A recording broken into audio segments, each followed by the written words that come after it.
entonces aprenderá algo muy importante. Él mandará en Aragón, pero quien manda en Castilla soy yo.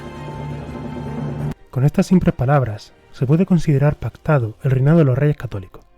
Reyes a los que se le atribuye la unión o el inicio de lo que conocemos como España, pero, realmente, la unión del país no se producía como tal y no se produciría hasta un tiempo después.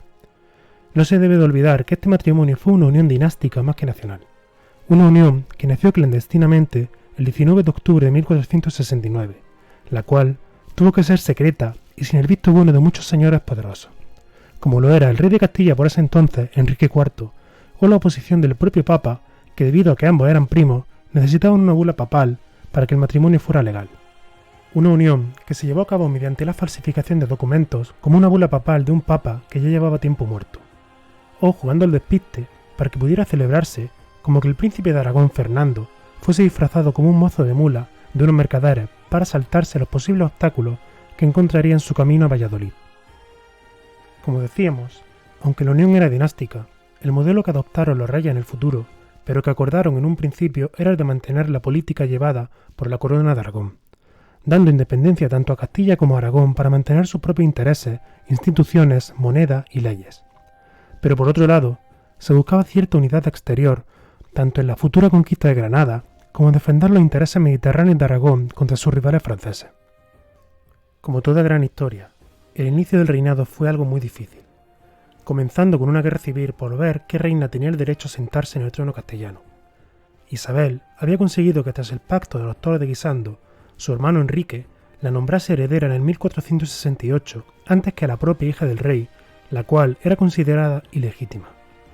La condición que imponía Enrique era que Isabel no se casase sin el consentimiento real, algo que, como ya sabemos, no cumplió, pues un año después, ésta se encontraba casada con Fernando de Aragón en secreto, lo que provocó que Enrique cambiase de opinión y nombrase a su hija Juana la heredera, quien pasó a la historia conocida como Juana la Beltraneja al difundirse el rumor de que realmente era hija de Beltrán de la Cueva, valido del rey, y no de Enrique IV, de quien además se dice que era impotente.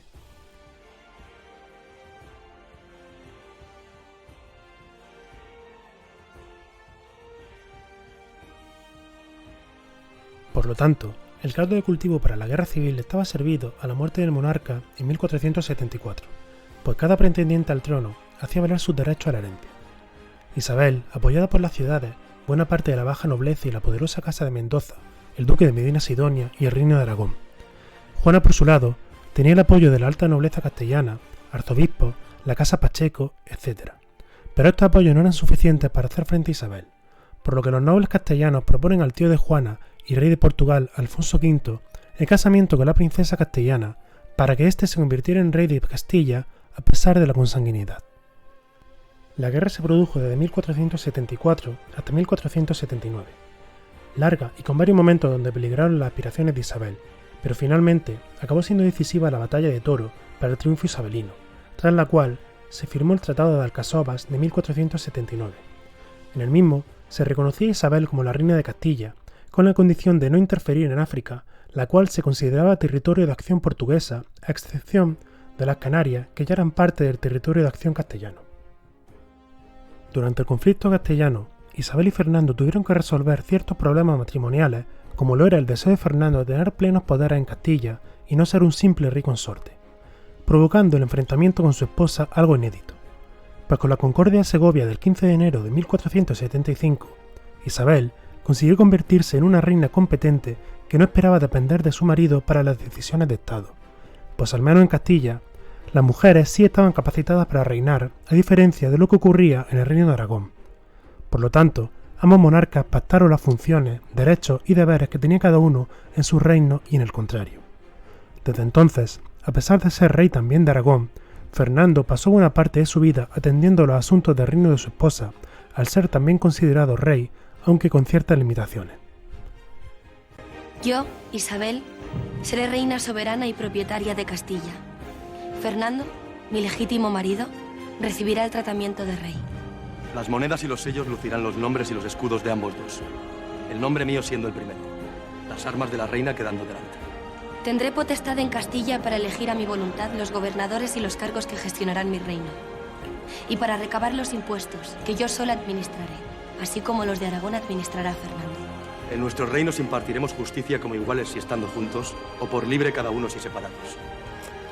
Todo acto de poder será en nombre de ambos, y el sello que lo rubrique será uno solo.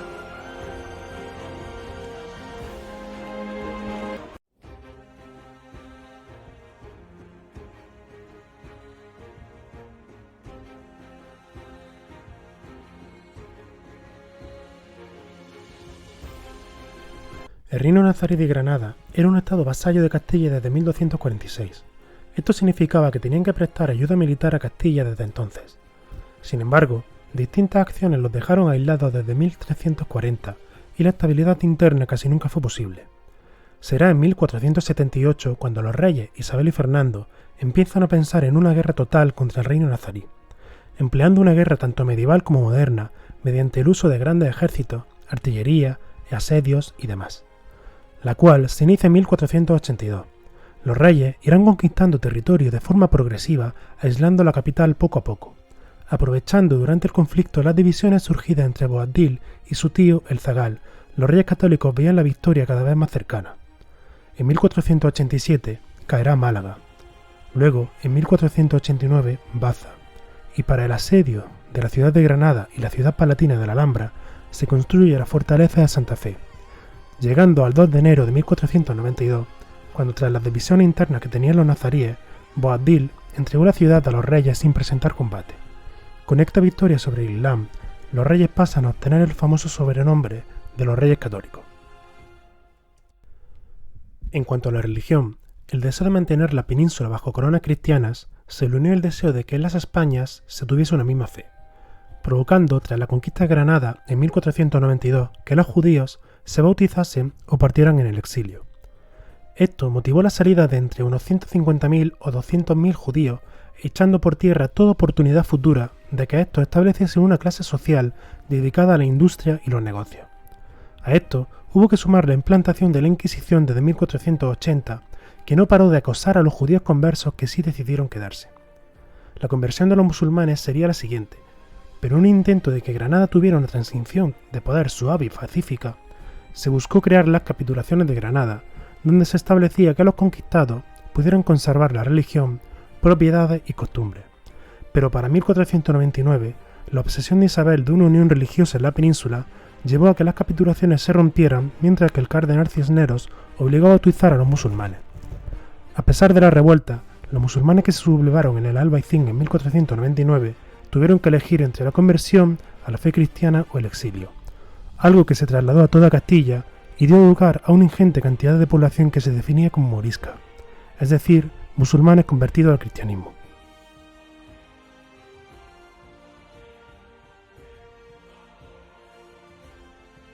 Durante la guerra mencionada y después de ella, los reyes católicos fueron realizando una reforma del Estado, buscando crear una monarquía nacional autoritaria, siendo esto el punto de partida que supondría en el futuro una monarquía absoluta. Se buscó sobre todo la centralización y el reforzamiento del poder real, produciéndose lo que se dice un avance a dos velocidades, pues mientras que en Castilla pudo implementarse este tipo de reforma, la corona de Aragón, la cual estaba compuesta por otros 4 reinos, seguía usando el pactismo medieval. Por lo tanto, los cambios para cada corona fueron los siguientes. En Castilla se produjo la creación de la Santa Hermandad, en 1476, para luchar contra los bandidos en los caminos. Se creó la figura del corregidor, representante real en las ciudades. También se reformaron los impuestos para no depender tanto de las cortes. Los reyes ahora tendrían derecho de elegir a los obispos en las sedes vacantes. En cuanto a las órdenes militares, pasaban a estar controladas por la corona, sobre todo su dinero. Y se reorganizaron algunos consejos, como el de Aragón, la Inquisición y en un futuro el de Indias. Con respecto a Aragón, se confirmaron los privilegios y fueros de los 4 reinos. Además, se crean los virreyes para que representen a los monarcas en su ausencia. Con la sentencia arbitral de Guadalupe de 1486, se suprimieron los malos usos tras el conflicto de las remensas. Además, se añadió un sistema de sorteo para elegir a los grandes cargos de las ciudades como Barcelona. Otras medidas exitosas fueron en la economía, con vistas a largo plazo como lo fueron, la reforma monetaria según los patrones aragoneses, facilitando el movimiento monetario por la península, además de prohibir que del país se sacase oro o plata. Se fomentó también la marina mercante, prohibiendo que se cargasen mercancías en barcos extranjeros mientras hubiera españoles. Hubo cierto proteccionismo comercial con mayor poder desde 1491, exigiendo que del país se exportasen tantas mercancías como entrasen, además de aumentar las tasas en las aduanas. Pero como no todo el campo es orégano, también tuvieron ciertos errores en la reforma o que por el contrario a largo plazo resultaron realmente dañinos, como las medidas favorables a la ganadería, con las que se permitía que los pastores llevasen a su ganado a pastar por donde quisieran, incluso en tierras de agricultores que no podían poner cerramientos, vallas ni muros para evitar el paso del ganado. También el mantenimiento de las aduanas interiores obstaculizaron la creación de un mercado único peninsular y provocaron que lugares cercanos no pudieran comerciar libremente. El deseo de seguir defendiendo el gremialismo, que apoyó a los antiguos gremios, frenó la aparición y el asentamiento de una industria competitiva al preferir los productos más artesanos antes que verdaderas producciones masivas de mercancías. La aplicación de tasas sobre el precio del grano provocaba que no fuera rentable su venta, y esto desencadenó en el abandono del cultivo de cereales con consecuencias como hambrunas, crisis económica y humanitaria.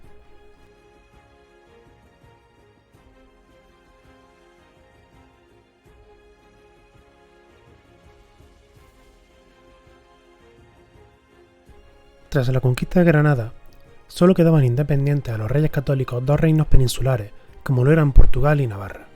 Debido a que Portugal no podía anexionarse mediante la guerra, los reyes católicos intentaron la unión mediante el matrimonio, casando primero a su hija doña Isabel con el rey portugués, pero que tras la muerte de ésta, la sucedería doña María. Aunque esto no unió a Portugal a la corona española en el futuro cercano de los reyes, sí es cierto que acabó provocando que el bisnieto de los reyes, Felipe II, tuviera el derecho sobre la corona portuguesa y por tanto que se acabase convirtiendo en el rey de Portugal. Con respecto a Navarra, no sería Isabel sino Fernando el que conseguiría integrarla dentro de la órbita española, pues tras la muerte de Isabel en 1504, Fernando decide casarse con Germana de Foix en 1506.